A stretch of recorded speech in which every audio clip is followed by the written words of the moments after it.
Beginilah proses cara membersihkan getah damar dari debu yang dilakukan warga Desa Noman, Kecamatan Rupit, Kabupaten Musirawas Utara. Getah damar merupakan getah yang berasal dari pohon damar, biasanya digunakan sebagai bahan pembuatan kosmetik, tekstil, pabrik cat, tinta, kaca, dan korek api. Saipul selaku pemilik usaha mengatakan sudah 3 bulan berbisnis dengan bahan getah damar yang dibeli dengan petani dengan harga Rp2.600. Tidak langsung dijual, melainkan pemasukan tahap penjemuran dan pembersihan. Usaha ini, Pak? Sudah 3 bulan. Sudah 3 bulan ya? Ya. Ini kita jual, Pak ya? Ya. Kalau kita jual berapa, Pak?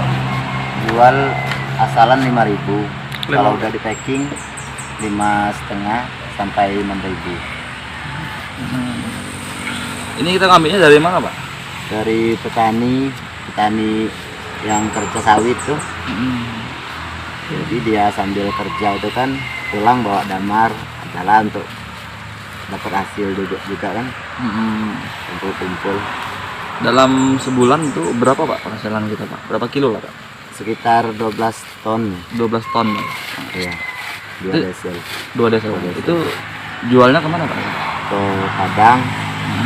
Medan juga ada yang Lampung itu.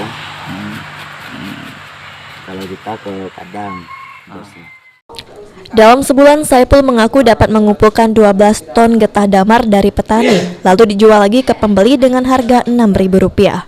Adi Arianza, PAL TV.